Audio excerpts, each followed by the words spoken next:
कुम्हार जब मटका बनाता है तो जो कच्ची मिट्टी होती है, गीली मिट्टी होती है, उसे जैसा जिस वक्त आकार दे दिया गया वो वैसे ही आकार में पात्र ढल जाता है और बन जाता है।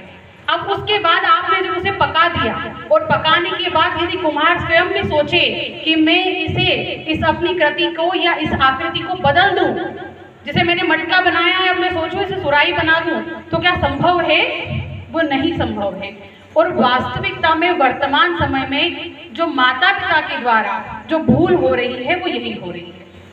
अगर हम देखें कि हमारी जो वर्तमान युवा पीढ़ी है वो किस दिशा में जा रही है, तो कहीं न कहीं यहाँ पर तो गायत्री परिवार के लोग बैठे हैं, लेकिन यदि हम अपने आसपास के वातावरण में देखेंगे, परिवेश में देखेंगे, तो प्रत्येक माता पिता अंदर से व्यथित हैं और दुखी हैं।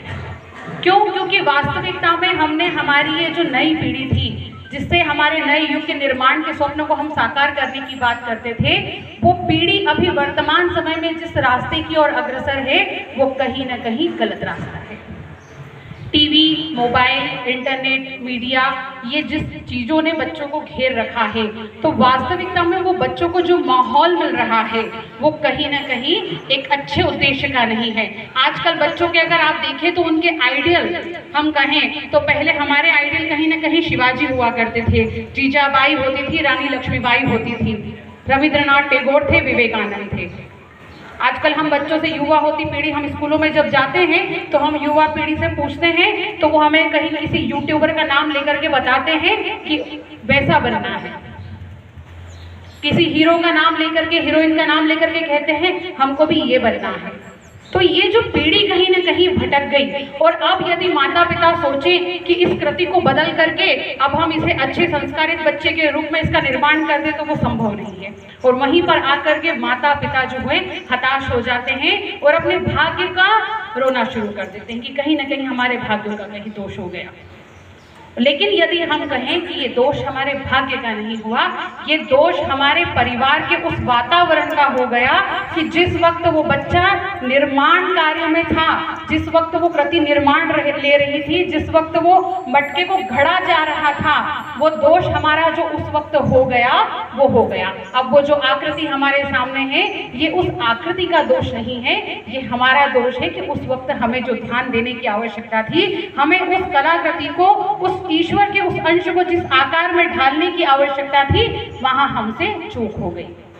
तो इसीलिए शांति कुंज से डॉक्टर गायत्री शर्मा दीदी के मार्गदर्शन में जो आओ गढ़े संस्कारवान पीढ़ी, इसे 8वें आंदोलन के रूप में स्थान दिया गया है, उसमें मैं धार जिले की प्रभारी हूँ और इसके साथ ही इंदौर उपजोन समन्वयक हूँ। 5 जिले हैं उसके अंतर्गत, देवास, इंदौर, धार, झाबुआ और अलीराजपुर। इन 5 जिलों के कार्य हम इसी में कर रहे हैं। और पिछले वर्ष हमने केवल धार जिले में 1700 बहनों का गर्भ संस्कार करवाया है और अभी अगस्त तक में हमारे पास 1100 बहनें हमारे पास लिस्टेड हैं। 1100 बहनों का गर्भ संस्कार हम करवा चुके हैं। ये केवल मैं धार जिले की बात कर रही हूँ। अगर मैं अपना इंदौर से उपजोन देखूं तो देवास और इसमें तो संख्या हमारी बहुत ज़्यादा होती है। तो यदि मैं कहूँ कि पिछले वर्ष हमने 1700 बहनों का गर्भ संस्कार किया, तो हम दावे से कह सकते हैं कि हमने 1700 आने वाले बच्चों को युग निर्माणी बना करके इस देश को, गुरुदेव के कार्य को समर्पित किया है। और ये कार्य हम सिर्फ पुंसवन तक सीमित नहीं रखते।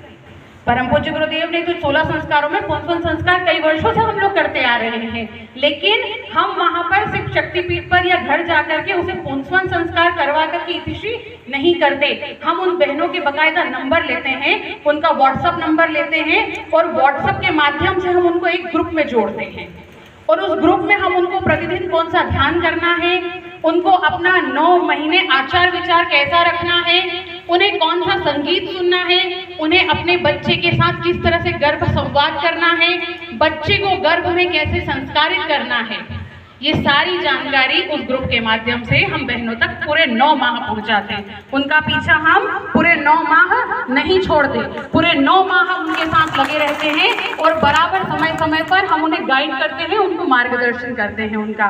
उसके साथ ही शुक्रवार और शनिवार एक माँ की पाठशाला जबलपुर से हमारी स्त्री रोग विशेषज्ञ अनीता दीदी के द्वारा चलाई जाती है। तो वो उस मार्गदर्शन को भी हम वो दोनों क्लासेस जो होती हैं, कक्षाएं होती है गर्भवती बहनों को हम उससे जोड़ते हैं। तो उसमें किसा आपको आहार रखना है, आपको कौन सा आसन करना है, कौन सा प्राणायाम करना है, उसमें गर्भवती माताओं को बताया जाता है कि ये 9 माह आपके लिए कितना विशेष समय है और आप अपनी संतान को जैसा चाहे वैसे इन 9 माह में आकार दे सकते हैं। हम उन्हें ये बताते हैं कि बच्चा गर्भ में प्रतिदिन अपनी माँ के द्वारा बोले गए 5000 शब्द प्रतिदिन सीखता है। ये बात सबको पता नहीं होती, ना ही कोई डॉक्टर आपको बताते हैं। जब हमारी बहनें जाती हैं तो डॉक्टर आपको ये नहीं बताते कि आपका बच्चा गर्भ में 5000 शब्द प्रतिदिन सीख रहा है। तो जब वो 5000 शब्द प्रतिदिन आपसे सीख रहा होता है तो ऐसे में माँ और जागरूक हो जाती है, माँ समझ जाती है, पति जो होते हैं, जो भावी पिता होते हैं वो समझ जाते हैं, परिवार के सदस्य ये समझ जाते हैं कि इन 9 माह में हमको घर में कैसे शब्दों का उच्चारण करना चाहिए। हम अभिमन्यु की कथा सुना करके उन्हें ये कहते हैं कि गर्भ में जो बच्चा है वो अपने पिता की बात को भी बड़े ध्यान से सुनता है। अभिमन्यु ने चक्रव्यूह भेदन अपने पिता अर्जुन से सीखा था। कहाँ सीखा था? अपनी माँ सुभद्रा के गर्भ में सीखा था। सुना सबने है, पढ़ा सबने है, लेकिन कभी हमने इस बात पर गौर नहीं किया।